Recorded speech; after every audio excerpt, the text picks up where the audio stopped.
Rose flower വിരിയുന്നില്ല, അതായത് മുട്ട് വരുന്നുണ്ട്, മുട്ട് കരിഞ്ഞു പോകുന്ന ഒരു അവസ്ഥയിലാണ്. റോസ് വിരിഞ്ഞിട്ട് പൂവായിട്ട് കിട്ടുന്നില്ല എന്ന് പറഞ്ഞിട്ടൊരു പ്രശ്നം പറഞ്ഞിരുന്നു. പോർട്രേറ്റ് സിനിയർ എന്ന് പറഞ്ഞിട്ടൊരു ഫംഗസ് ഉണ്ട്. ഈ ഫംഗസ് അറ്റാക്ക് ചെയ്ത് കഴിഞ്ഞിട്ടുണ്ടെങ്കിൽ പൂവിന്റെ മുട്ട് വിരിയാതെ മുട്ട് കരിഞ്ഞു പോകുന്നൊരു പ്രശ്നം കാണാറുണ്ട്, പൂവിരില്ല. ചെടിക്ക് ഫംഗസ് അറ്റാക്ക് ആണ് വന്നിട്ടുള്ളതെങ്കിൽ ഒരു കാര്യം ചെയ്യാം, ആ ചെടിയുടെ തലപ്പുകളെല്ലാം പ്രൂൺ ചെയ്ത് കളയാം. ഇങ്ങനെ പ്രൂൺ ചെയ്ത ശേഷം നമുക്ക് കോപ്പർ ഓക്സി ക്ലോറൈഡ് പറഞ്ഞിട്ടൊരു ഫംഗിസൈഡ് നമുക്ക് കടലിൽ വാങ്ങാൻ കിട്ടും. വളം വിൽക്കുന്ന കടലിലൊക്കെ പോയി കഴിഞ്ഞാൽ നമുക്ക് സിമ്പിളായിട്ട് മേടിക്കാൻ കിട്ടും. വളരെ കുറഞ്ഞ വിലയുള്ളൂ, 20, 25, 30 രൂപയ്ക്ക് ഉള്ളൂ ആ സാധനത്തിന് വില. അപ്പോൾ ഈ സാധനം നമ്മൾ വാങ്ങിക്കൊണ്ട് വന്നിട്ട് അതിൽ പറഞ്ഞൊരു അളവുണ്ട്. ആ അളവിൽ നമ്മൾ കലക്കിയ ശേഷം നമ്മൾ ചെടികൾ സ്പ്രേ ചെയ്യാം. ചെടി മൊത്തമായിട്ട് സ്പ്രേ ചെയ്ത ശേഷം ചെടിക്ക് നന്നായിട്ട് വെള്ളം ചോട്ടിൽ നന്നായിട്ട് വെള്ളം ഒഴിച്ചു കൊടുക്കുക. ചെടി തളർത്ത് വരും. വീണ്ടും ഒരാഴ്ചയ്ക്ക് ശേഷം വീണ്ടും ഒന്നുകൂടി ഈ സാധനം ഒന്നുകൂടി സ്പ്രേ ചെയ്ത് കൊടുക്കുക. അങ്ങനെ ഒരു 3 പ്രാവശ്യം ഇങ്ങനെ സ്പ്രേ ചെയ്ത് കഴിഞ്ഞിട്ടുണ്ടെങ്കിൽ ആ ഫംഗസിന്റെ പ്രശ്നം പൂർണ്ണമായിട്ടും പോകുന്നതാണ്.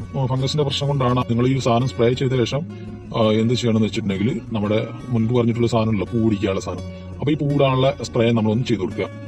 അത് ചെയ്ത് കൊടുത്ത ശേഷം നോക്കുക, പൂമുട്ട് വന്നിട്ട് പിന്നെ ഈ പൂമുട്ട് കരിയുന്നുണ്ടോ എന്ന് നോക്കുക. അപ്പോൾ കരിയുന്നില്ല നമുക്ക് ഉറപ്പ് വരുത്താം.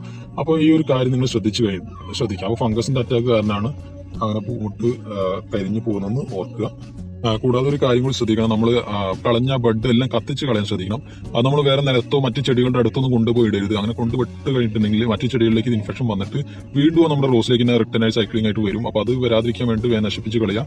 മറ്റു മണ്ണിലൊന്നും ഇടാതിരിക്കാൻ ശ്രമിക്കുക. നമ്മൾ പ്രൂൺ ചെയ്യാൻ ഉപയോഗിച്ച കത്തിയ എന്തുകൊണ്ടാണ് നമ്മൾ പ്രൂൺ ചെയ്യാൻ ഉപയോഗിച്ചാൽ അതൊന്നും അണുമുക്തമാക്കി കളയുക. ഈ നമ്മുടെ കോപ്പർ ഓക്സി ക്ലോറൈഡ് ലൈൻ ഉപയോഗിച്ചിട്ട് അതും കൂടി ചെയ്യാം. നമുക്ക് ഇങ്ങനെ പൂർണ്ണമായിട്ട് നമുക്ക് നമ്മുടെ തോട്ടത്തിൽ നിന്ന് ഇത് ഒഴിവാക്കാൻ പറ്റും. മറ്റു ചെടികൾക്കെല്ലാം നമ്മൾ ഈ കോപ്പർ ഓക്സി ക്ലോറൈഡ് തളിച്ചു കൊടുക്കുക. കാരണം ഈ ഫംഗസിന്റെ ചെറിയ വിത്തുകളൊക്കെ മറ്റു ചെടികളിലേക്കൊക്കെ പടർന്ന് അവിടെ നമ്മൾ അടുത്ത വീഡിയോയിൽ പുതിയൊരു വിഷയമായിട്ട് വരാം. അപ്പോൾ നാളെ എല്ലാവരും അടുത്ത വീഡിയോ കാണുക. അപ്പം അതുവരെ ബൈ.